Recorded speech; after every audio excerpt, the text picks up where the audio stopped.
Testing, 1, 2.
Thanks for joining Transfer Pricing 201. Hang on a few more minutes. We're just going to wait for a couple of additional participants, and we will get started right away.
All right, I think we're going to get started. Thank you, everybody, for joining Transfer Pricing 201. This is session number 1, where we will be talking about how to handle service transactions, our favorite topic. One second.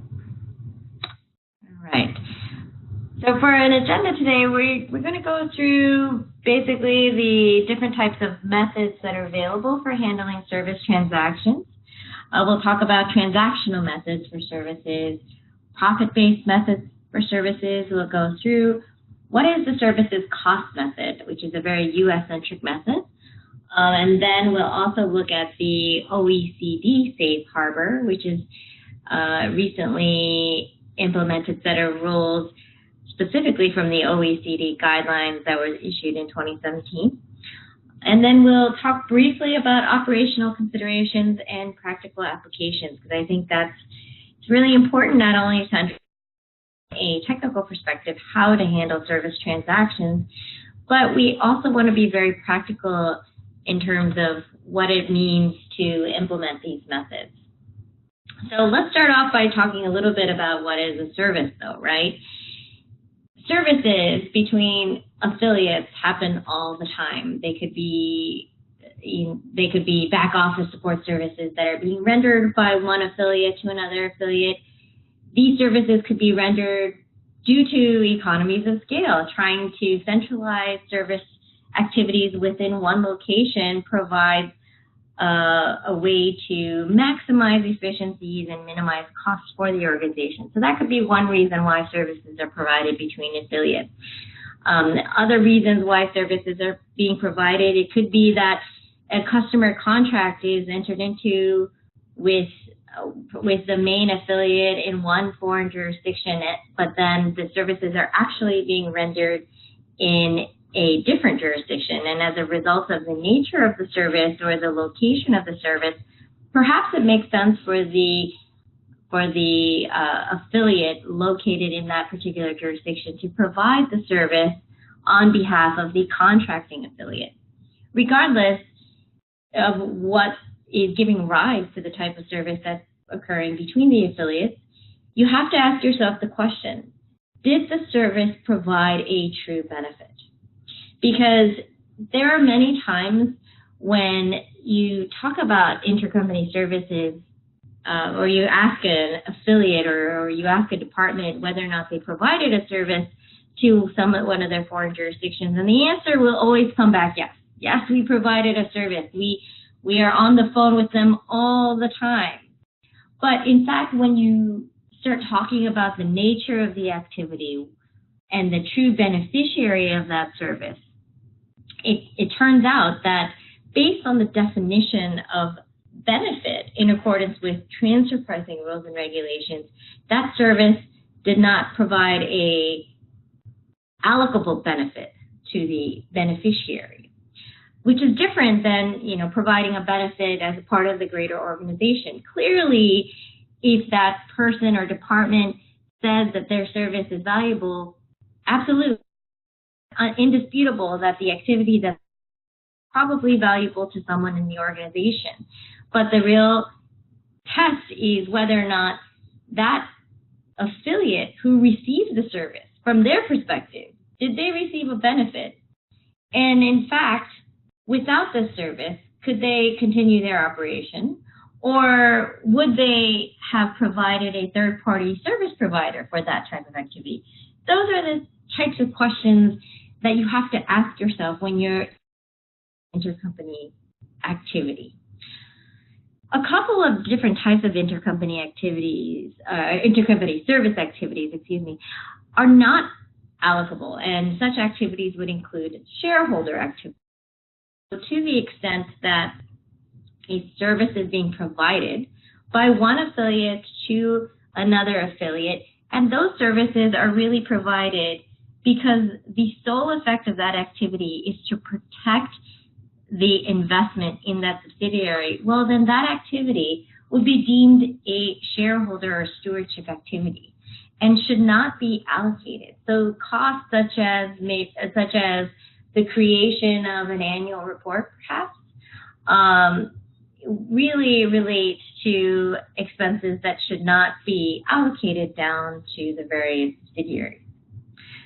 Other types of categories of services that should not be allocated include duplicative services. So if there's just this need to engage in a service that is already being performed locally, well then why there's no rationalization for that entity to actually pay for that service because they're already doing it themselves. The other general category of not allocable would be services that provide only incidental benefits, or in accordance with U.S. transfer pricing rules and regulations, those would be services that would be considered indirect, remote, or even passive association. And my favorite example about sort of indirect or remote services, I think about it in terms of a neighborhood, right? So let's say you live in a neighborhood and it's a nice cul-de-sac at the end of the road, and one of your neighbors actually invests in upgrading their house, doing a lot of landscaping and improving the overall landscape and look and feel of their house, right? They're doing a lot of home improvement activities.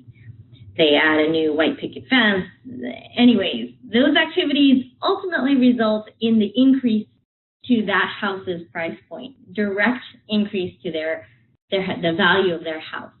Now, what will be interesting is, as a result of that direct increase to the value of that house, there could be an indirect increase to the value of the houses within that neighborhood.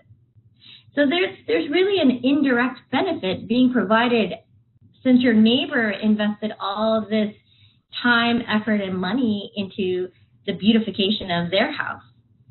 But if that neighbor came knocking at your door and said, "Hey, buddy, I would like, X number of dollars because I invested in all these renovations, and look at your house increased in value because of what I did," and then you're going to say, "Excuse me, I'm sorry, but that's not possible. I disagree with that. That's an incidental benefit. That's a remote benefit, or that's really not a true benefit, right? It's so remote or indirect that you should not be charging for those services." So that's one of my favorite examples of that sort of categorization. Then the thing about for services is, sure, there could be costs incurred for beneficial services, and then the question becomes, do those services warrant the element of a profit? If I provide X type of service, should I be receiving a profit on that service, or can I allocate these costs, the costs that I've incurred at cost, or not? So those are the types of questions we'll go through. We think about the application of the various methods for transfer pricing purposes. So first and foremost, we'll think about a transactional analysis. So what is a transactional analysis for purposes of a services transaction? Well, in any situation, a transactional analysis is always going to be the most direct comparison of arm's length pricing. So in fact, if you're a law firm and you're providing legal services, you charge X dollars of hourly rates. And if you're going to charge your affiliate for the same legal services, then you can probably charge the same X dollars of an hourly rate for the same types of services. So the idea from a transactional-based analysis is that you're able to identify an hourly rate, $100 per hour for this service to an uncontrolled entity, and $100 for the service is being charged for this related party entity. So that is the CUSP method, or the comparable uncontrolled services price method.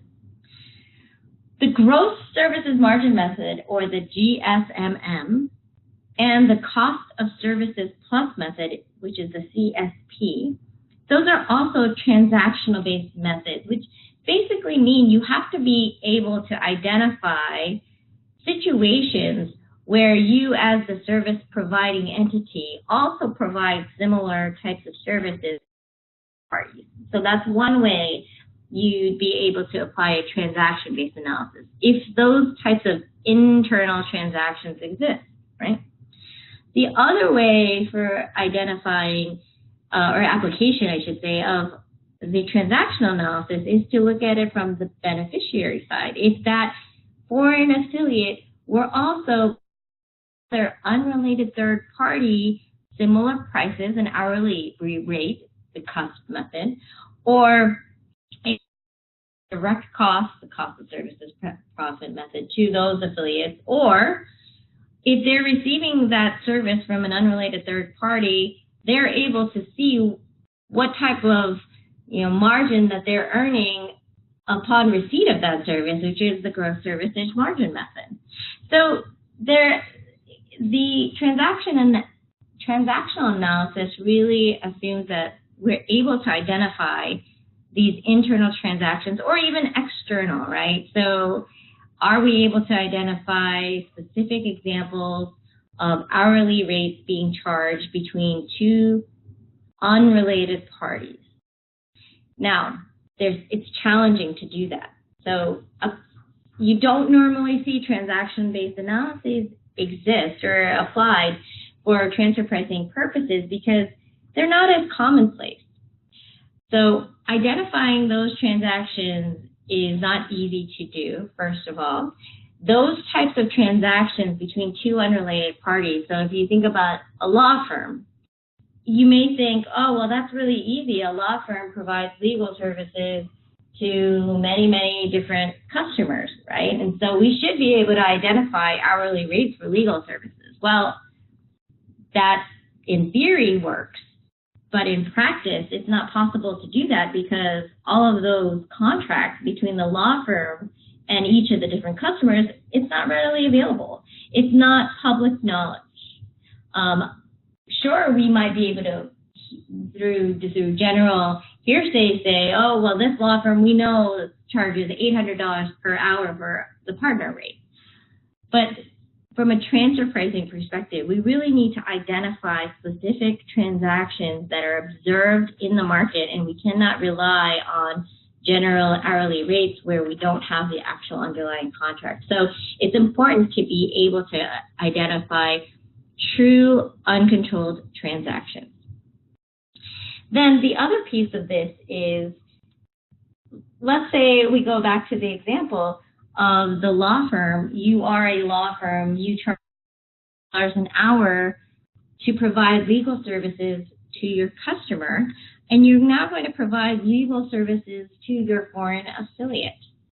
And you think, okay, well, I know I charge my customers $400, so I'm going to charge my related party $400 an hour as well.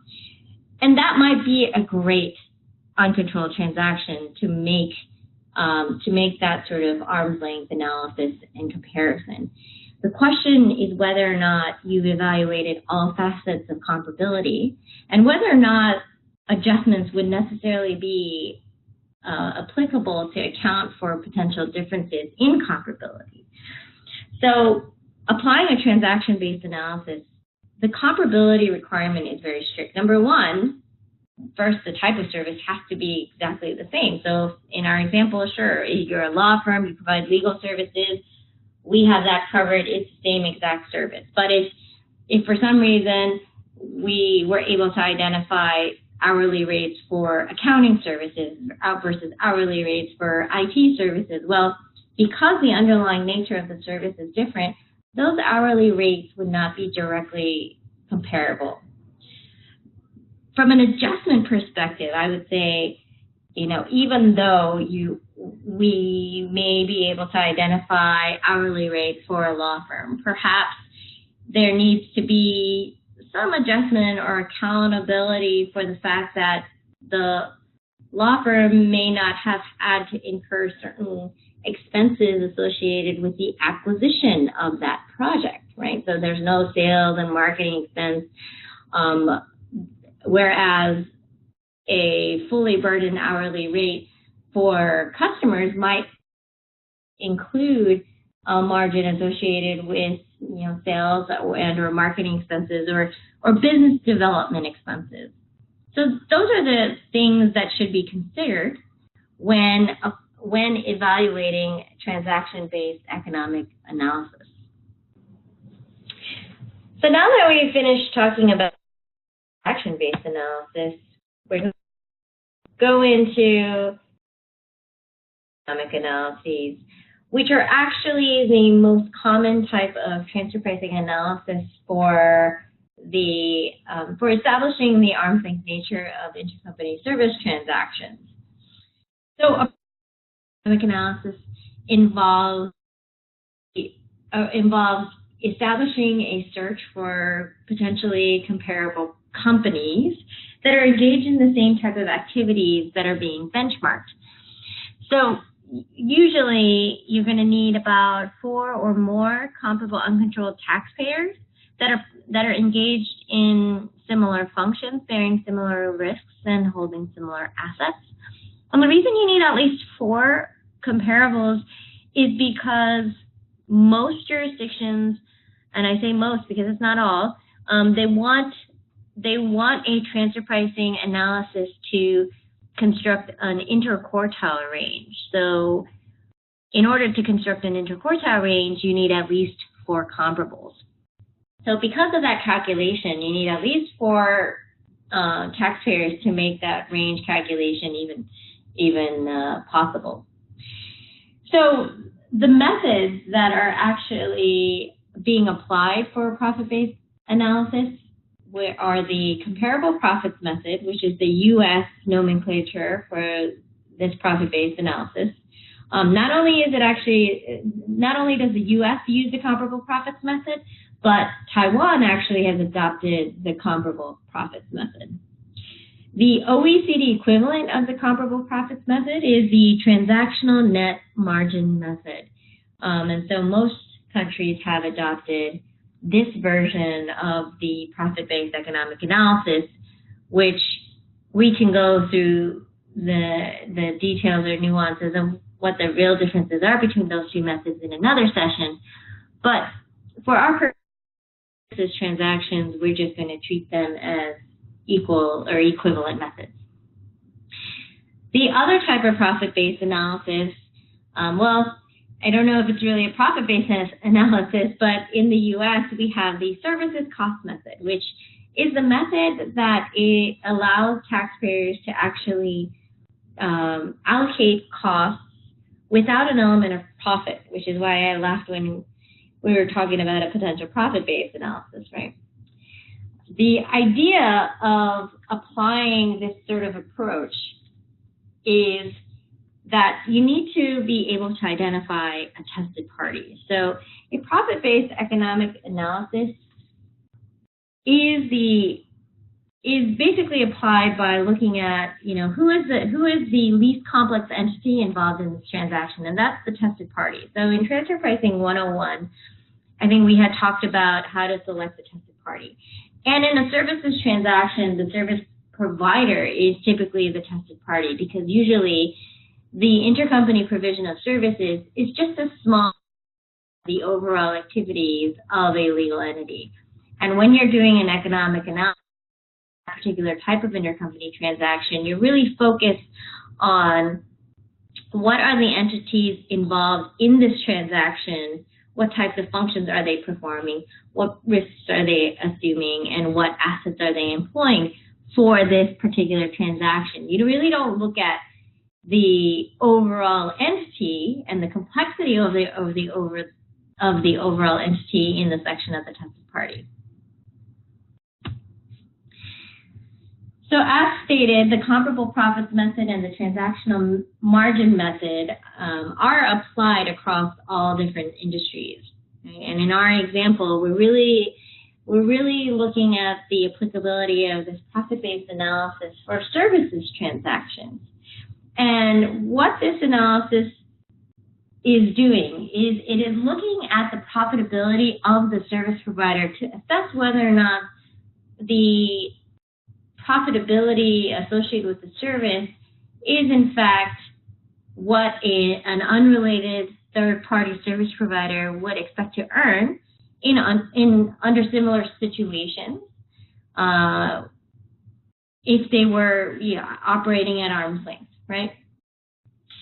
And the benefit of a comparable profits method or a TNMM is really that you can evaluate several different types of service transactions all at once. It doesn't have to be on a case-by-case basis, right? So we can, or project-based or something like that. A lot of times when we look at some of the general types of shared service transactions between related, you'll see that one of the entities are providing what's called management services to their affiliate. And management services could mean a lot of different things. It could include accounting services, payroll support services, various operational support services, including accounts payable, maybe even tax support. And in other situations, it might even include IT-related services. So there are a variety of different activities that could be bucketed under what might be deemed management services. And as long as the buckets of activities all relate to a similar type of activity, it could be possible to benchmark them all together and try to identify potentially comparable companies that are engaged in very similar functions as the ones that are being analyzed. Most comparable taxpayers that we look at, they are engaged in diversified activities. So it's always very difficult to isolate companies that are only doing one type of activity, right? So it's pretty difficult to identify companies that are just doing payroll support services. In fact, along with payroll support services, there are many companies that do broader human resources activities, people support activities, recruiting activities. So it just broadens the scope of activities that are being provided. But because we're looking at the profitability of activity, of similar natured services, the product comparability or the service comparability is less strict than a cup analysis or that direct transactional unit price comparison analysis. And therefore, you're looking at what the margins would be on the provision of such services. So as long as one would anticipate that service providers would earn similar margins, then bucketing those types of services under one umbrella is practical and is acceptable from a lot of jurisdictional perspectives. And as stated before, the CPM and TNMM is actually most often used in practice because data is actually readily available. You are able to identify third-party companies that are like services. The services is actually a method that the IRS introduced in 2007. And they introduced the services cost method as really a way for taxpayers to allocate costs without having to charge an element of. Prior to 2007, the IRS did not have any explicit regulations about treatment of services transactions. The interpretation was that service is beneficial and integral, then you have to charge a markup.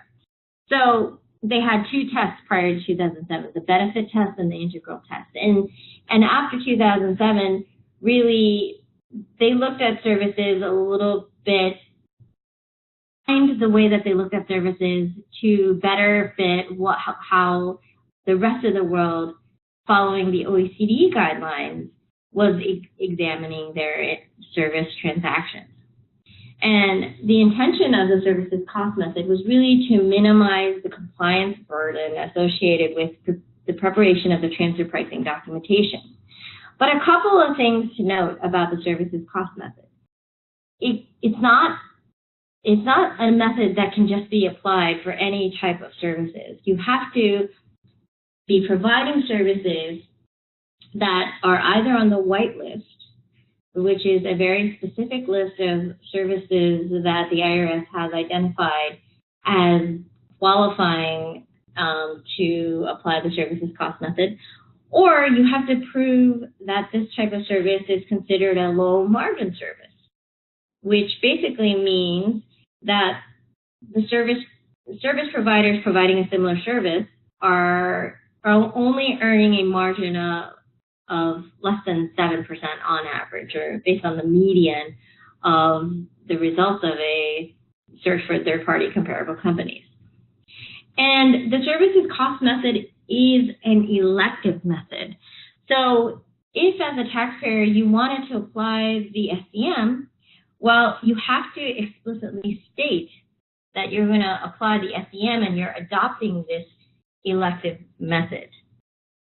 So let's go through exactly how do you qualify for the SCM for purposes of transfer pricing documentation. First and foremost, you have to make sure that the service is not a stewardship activity, right? So even before we go into whether or not a service qualifies for the SCM, we're going through that benefit test. We're going through the activity of understanding, okay, well, is the service in fact allocable? It's not stewardship, great.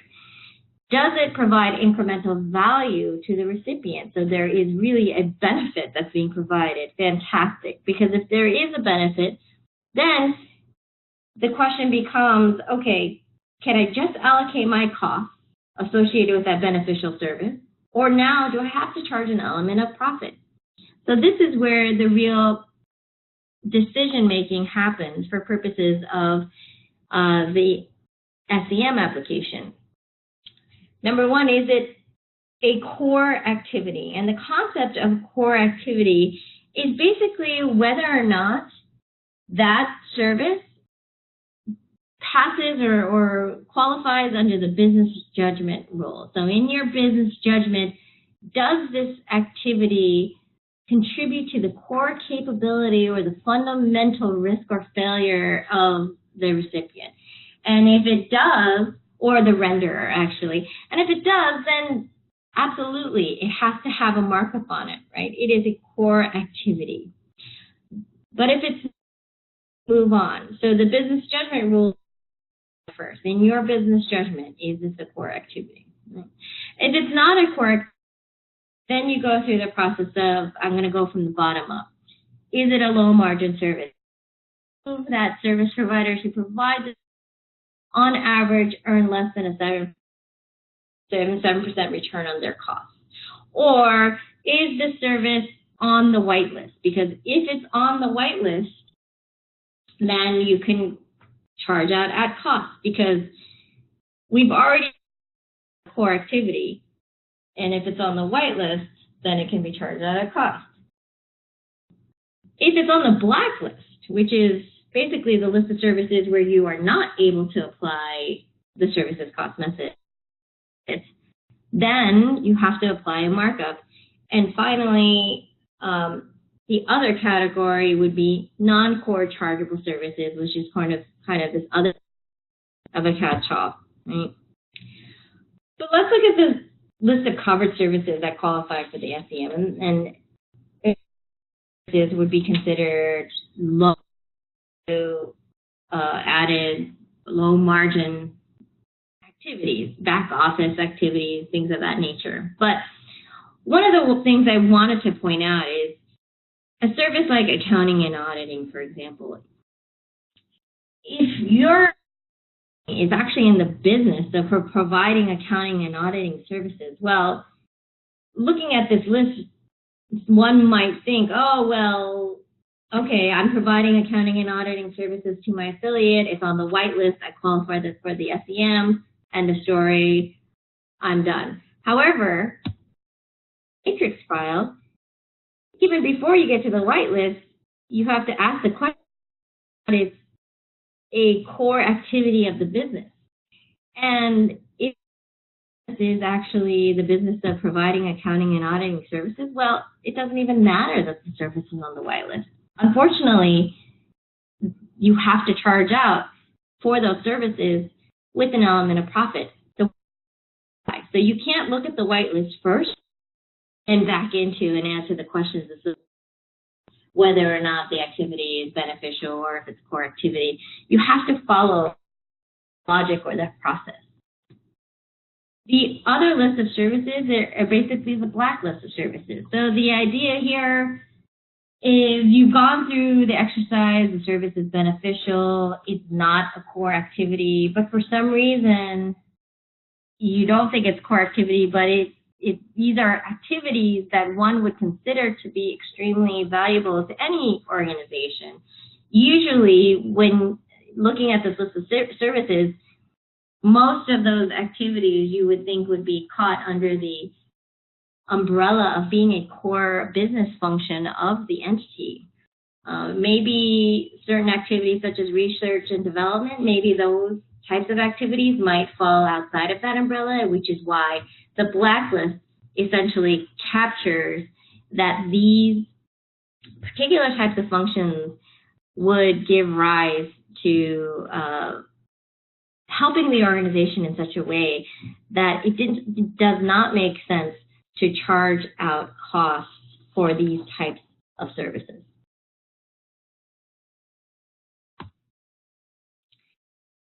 The OECD recently came out with their new set of guidelines in 2017, and it's been a while since they had issued their original guidelines issued in 2010. So under the OECD guidelines issued in 2017, there is a section where they have this elective simplified approach.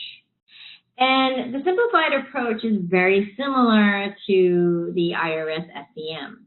The idea is that the services that are low value, supportive, contributing to core capabilities, once again, that idea of core, they don't use unique intangible property, or they don't create significant risk, or they don't create significant value. This is very to the idea, the IRS's idea of whitelist, a blacklist, or low margin services. The difference here, there are a couple differences. The OECD's elective simplified approach actually states that if the tax price for the simplified approach for low value services, then that taxpayer can elect to allocate the costs, with the exception of pass-through costs, and mark them up by 5% without having to do a sort of a separate benchmarking analysis. And so this was the OECD's response to provide some sort of less burdensome documentation for the taxpayer to elect to apply a low margin return on the cost for the provision of low value services. Whereas the IRS's position was the services cost method, you're allowed to allocate costs without any element of profit. So this is a difference, and once again, another divergence between the two regulations themselves. However, OECD guidelines are merely a set of guidelines. The IRS has issued, they're under the Treasury regulations. These are transfer pricing rules that should be followed versus the OECD guidelines, which must be adapted to the local jurisdictions in order for in order for the guidelines to be applicable, right? And even a section such as this low value service simplified approach, marked up with 5%, has to be adopted. I think that although many taxpayers I know are relying on this piece of the OECD guidelines as the basis for not having to do any additional benchmarking, service transactions where they apply only a 5% markup, it's prudent to actually do a benchmarking analysis for the provision of services for most of those jurisdictions that haven't explicitly adopted this elective simplified approach. And with that being said, we'll head into really sort of the last topic on our agenda, which is the last topic, but I think these are pretty important that all taxpayers are probably interested because the transfer pricing documentation, I think, historically, many documents that I've personally seen and reviewed focuses a lot on the markup that's being charged on the service. Should a markup be applied? Should it be applied? But markup is just one component to the piece of that puzzle. And you really have to be cognizant of how the costs are determined. What are the costs that are being picked up for allocation purposes? And so there needs to be justification that certain costs should be included in the cost base that should to all the beneficiaries. So that's number one. Number two is that story to clearly articulate why certain allocation drivers would be applicable to determine how much of those allocable costs should be allocated to each of the various beneficiaries. So if we were to allocate IT costs, maybe headcount would be very applicable because every single person in the organization has a computer and requires help desk. That's a very reasonable allocation driver. And there's no one perfect allocation driver. The rules and regulations basically state that allocation drivers are reasonable. So as long as you can articulate what the purpose of or how the allocation driver is very reasonable for purposes of allocation, then that gets you halfway there. Another allocation support services, for example, could be tickets, right? So if you were to base that service on the number of help desk tickets issued entire year, well, the interesting aspect of that is that's a continuously volatile figure because certain situations, some department might call the help desk a lot. Some departments might call very little. So there could be an argument to be made that headcount is a more appropriate allocation driver. It's more predictable. It's less. There could be justification for the number of help desk tickets, which is a more accurate depiction of allocable costs that really relates to the true underlying benefit of the service. But no matter what allocation driver is, the documentation should support the election of that allocation driver and talk to the reasonableness and applicability of that driver. Then finally, that the driver is important and building up the cost is important because services are not taken prima facie, meaning that if you're audited, you need to be prepared to actually prove the benefit. This is especially important in many South American countries where they disallow the deduction of many management just because they don't like allocation driver estimates of costs. They need to identify direct benefit associated with each of the activities, and then you have to prove that those services in fact were rendered. And so during the discussion with various departments, you might be doing a functional interview to assess whether or not a service occurred. And if that service, the interviewee states, yeah, absolutely, we provide a beneficial service. Based on the discussion points, you're thinking, no, if this would qualify to the level of being beneficial from a transfer pricing perspective, and you still can't answer, the fallback, I think, is by saying, well, if the tax authority were to come and ask to provide evidence associated with the service and that the service was in fact and prove that those were the costs incurred in providing the service, what can you give me, right? You challenge the department from that perspective, a very different answer.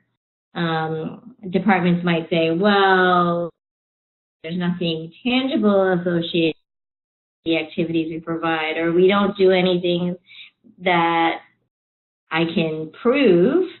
And if that's so, you have to wonder, are these services in fact beneficial?